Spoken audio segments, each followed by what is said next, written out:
อึ๊บสบายดีทุกคนสบายดีตอนแรงเนาะตอนนี้ประมาณ4 โมงแรงเด้อทุกคนของเมื่อวันที่11เนาะเดือน7 2026ทุกคนอันนี้เขามาส่งแขกลงแล้วโอ้แขกทัวร์มื้อแรงนี่เขาสิไปนั้นได้บ่เนาะไปถ่ายคลิปย้อนไปถ่ายคลิปบ่ได้แล้วทุกคนมื้อแรง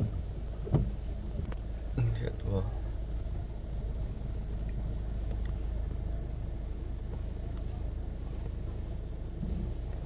ทัวร์จีนหลาย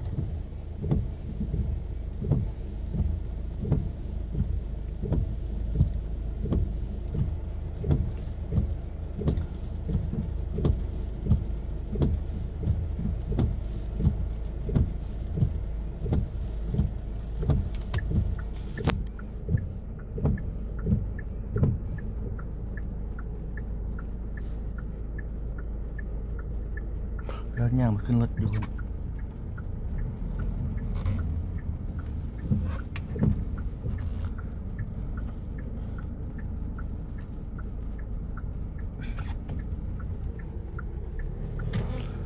ได้เลย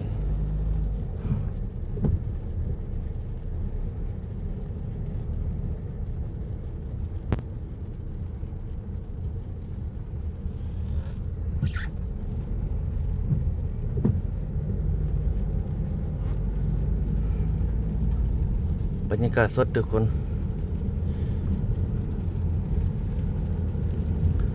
ฝนลิ้นเนาะตอนนี้ก็4 โมงยังทุกคนนี่4 โมงยังตอนแรง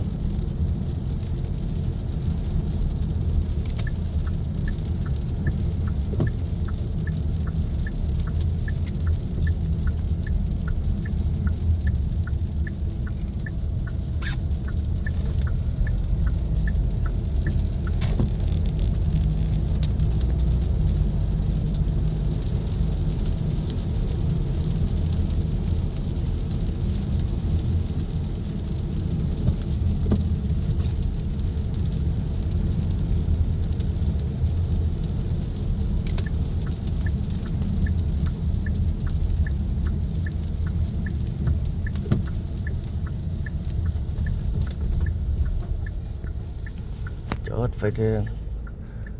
รถนี้เริ่มลายเริ่มมองมันใกล้มองเลิกอยากเลิกการแล้ว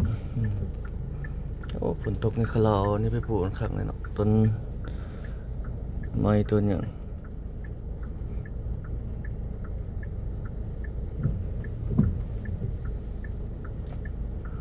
จอดไฟแดงรอไฟเขียว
โอ้รถยาว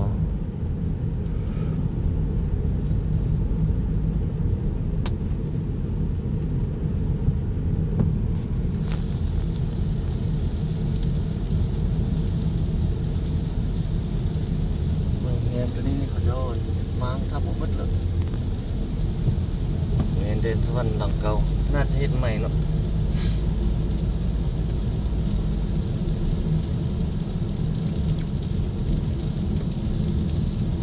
ทางหน้านี่สีแยกไฟแดงบ้านอากาศ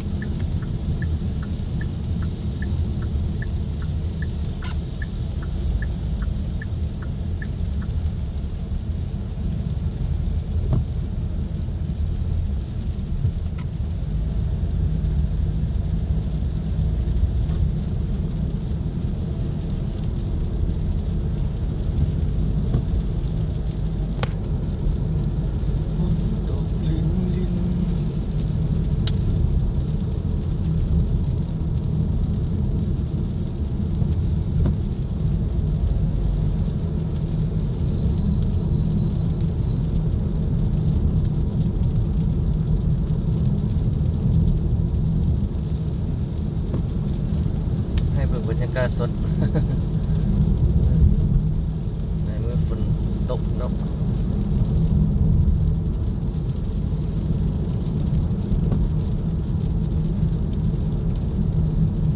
อันนี้เป็นถนนสุภาพวงศ์ด้วยทุกคนเลยเราสัญจรอยู่นี่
เอาสบายดีซัมนี่ทุกคนเลยโอ้สายนี่ลงมาสายเคเบิลวันเมื่อกี้เกือบตอมเอาประมาณนี้ทุกคนเลยพบกันใหม่สบายดี